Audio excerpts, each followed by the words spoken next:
Hello students, how are you all. Welcome to my channel universe of learning. तो आज हम start करने जा रहे हैं क्लास 10th का महाराष्ट्र बोर्ड का अलजेब्रा का chapter number 1 that is linear equation in 2 variable. तो इस वीडियो को एंड तक ज़रूर देखना और अपने फ्रेंड्स के साथ भी ये वीडियो ज़रूर शेयर करना क्योंकि ये आप सबके लिए बहुत ही ज़्यादा इम्पॉर्टेंट है। और चैनल को ज़रूर से सब्सक्राइब कर लीजिए। वीडियो अच्छा लगे तो लाइक भी कर देना। तो चलो बिना टाइम पास किए हम स्टार्ट करते हैं अपने इस वीडियो। कोई चैप्टर पढ़ना स्टार्ट करते हो या उसका कोई प्रैक्टिस सेट सॉल्व करना स्टार्ट करते हो तो आपको उसका बेसिक्स तो क्लियर होना ही चाहिए, राइट। तो आज के इस वीडियो में हम इस चैप्टर के बेसिक्स देखेंगे, फिर नेक्स्ट वीडियो से हम इसके practice set problem set solve करना स्टार्ट कर देंगे। तो चलो स्टार्ट करते हैं। सबसे पहले हम देखेंगे basic of this chapter that is linear equation in 2 variables. So what is linear equation in 2 variable. पहले हमें ये तो पता होना चाहिए। चैप्टर का नाम पढ़ते हो तो आपको थोड़ा बहुत समझ में आएगा। देखो, लीनियर इक्वेशंस इन 2 वेरिएबल्स। वेरिएबल्स क्या होता है? एक्स, वाई, जेड, ए, बी, सी, कुछ भी हो, वो कोई भी अल्फ़ाबेटिकल लेटर हो ऐसे स्मॉल में, वो मैथमेटिक्स में क्या होता है? वेरिएबल्स होता है, राइट।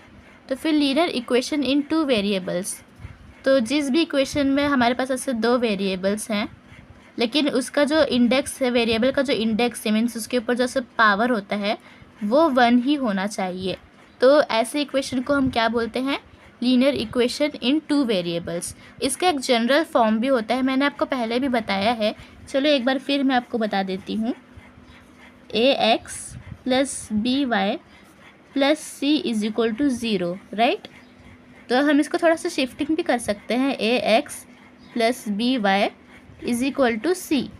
तो ये दोनों भी क्या है? General form of linear equation in 2 variable है। ओके, अभी आप इसको देखो, ये ऑब्वियसली एक लीनियर इक्वेशन इन 2 वेरिएबल है। लेकिन जो नीचे वाला है क्या ये भी है? ऑब्वियसली नॉट, क्योंकि इसका जो इंडेक्स है, इसका जो वेरिएबल का जो पावर है वो 1 नहीं है, वो 2 है, राइट।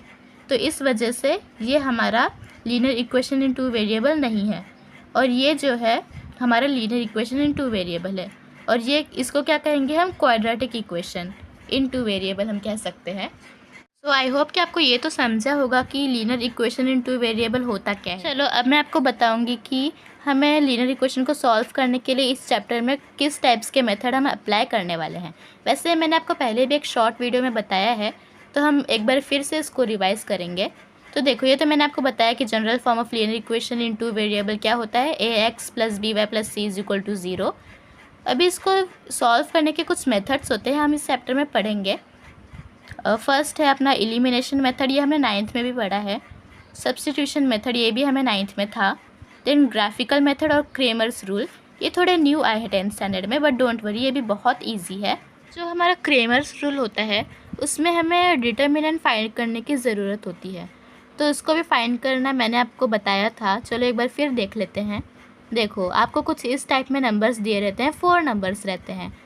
वो एक बार के पास 2 नंबर, दूसरे बार के पास 2 नंबर, राइट। तो सिंपली हमें क्या करना है?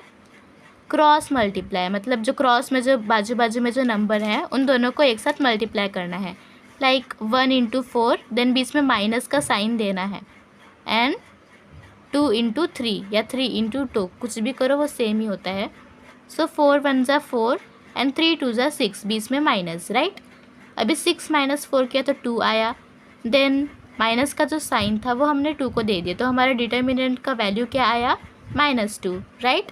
तो ये हमारे क्रेमर्स रूल में काम आएगा। और एक चीज़ इस चैप्टर में इम्पॉर्टेंट है कि हमें ये तो आइडेंटिफाई करने आना चाहिए कि लीनियर इक्वेशन इन 2 वेरिएबल है कि नहीं है। इस टाइप के क्वेश्चन MCQs में भी आते हैं, तो ये भी हमारे लिए इम्पॉर्टेंट है। तो देखो, जनरल फॉर्म तो हमें पता ही है, फिर हमें ये भी पता रहना चाहिए कि जो value of A and value of B होती है वो नॉन इक्वल टू 0, मतलब उसकी वैल्यू 0 नहीं हो सकती है। ओके, तो देखो यहाँ पे ऐसे 4 एग्जांपल्स भी मैंने आपको दिए हैं। अभी फर्स्ट एग्जांपल देखो, 4m + 3n is equal to 12। ये तो हमारे जनरल फॉर्म से आराम से मैच हो रहा है, तो डेफिनेटली ये हाँ ये है। अभी सेकंड में देखो, हमने डायरेक्टली अगर यहाँ पे 2 देख लिया तो हमें समझ जाना है कि ये नहीं हो सकता, क्योंकि मैंने आपको पहले भी बताया है कि लीनियर इक्वेशन इन 2 वेरिएबल का जो पावर होता है, वेरिएबल का जो पावर होता है वो हमेशा 1 ही रहेगा, वो 2 3 उससे एक्स्ट्रा हो ही नहीं सकता। ओके, तो इसका आंसर है no, it is not a linear equation in 2 variable. अभी इसमें देखो साफ साफ दिख रहा है यहाँ पे ए की वैल्यू ही डायरेक्ट 0 दे दी है, राइट। तो ये भी नहीं है। अभी इसमें देखो रूट आ गया तो हमें डरना नहीं है तो नंबर ही। ओके, हमारे पास 2 वेरिएबल भी हैं अच्छे से, फिर हमारा उसका इंडेक्स भी 1 है, तो ये भी हमारा लीनियर इक्वेशन इन 2 वेरिएबल है।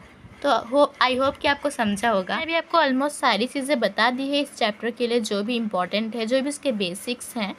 अभी मैं आपको और एक चीज़ बता देती हूँ which is important for Cramer's rule. मतलब हमने ये तो देखा कि उसके लिए डिटर्मिनेंट फाइंड करना इम्पोर्टेंट होता है, राइट।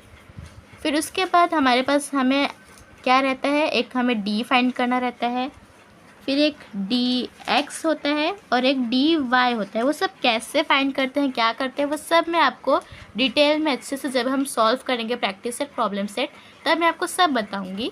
लेकिन अभी बस देखो, हमें पहले ये सब हम फाइंड करते हैं, फिर उसके बाद एक्स और वाई की वैल्यू कैसे आती है हम वो देखेंगे। तो एक्स के लिए हम क्या करते हैं, D X upon D, and Y के लिए क्या करते हैं, डी वाई, एक minute, D Y upon D. तो सपोज़ करो कि डी की वैल्यू हमारी क्या है, 7 है, एक्स की वैल्यू, डी एक्स की वैल्यू क्या है, 49 है, और डी वाई की वैल्यू क्या है, 63 है। तो हम पुट करेंगे इसको, x is equal to D X क्या है हमारा 49, राइट। सो 49, फिर d क्या है 7, 49 अपॉन 7, फिर y is equal to D Y 63 upon 7। So x is equal to 7 7 सा 49, 7 9 सा 63। तो हमें मिल गए x और y की वैल्यू 7 एंड 9। फिर आप मतलब आपका जो भी आंसर रहेगा, चाहे आप किसी भी मेथड से सॉल्व करो, आप एलिमिनेशन मेथड से करो या सब्स्टिट्यूशन मेथड से करो, ग्राफिकल मेथड या क्रेमर्स रूल, किसी से भी करो, आपकी एक्स और वाई की वैल्यू सेम ही आएगी। तो अभी हम बाकी की सब चीज़ें जो भी हम कैसे सॉल्व करते हैं एंड ऑल दोस थिंग, वो सब हम डिटेल में नेक्स्ट वीडियोज़ में देखेंगे। मैं आपको सब प्रैक्टिस सेट, प्रॉब्लम सेट अच्छे से सॉल्व करके दूँगी। तो आज के लिए बस इतना ही, हमने सारे बेसिक्स देख लिए हैं। तो thank you so much. Video अच्छा लगे तो उसको लाइक भी ज़रूर करना और चैनल को सब्सक्राइब करना मत भूलना। हमारे साथ बने रहिए, हम अपना सारा पोर्शन अच्छे से कंप्लीट करेंगे। स्टूडेंट्स, आई होप कि आपको ये वीडियो अच्छा लगा होगा, आपको सब कुछ समझा होगा। तो चैनल को सब्सक्राइब करना मत भूलना और एक लाइक ज़रूर दे के जाना। Thank you so much and bye bye, take care.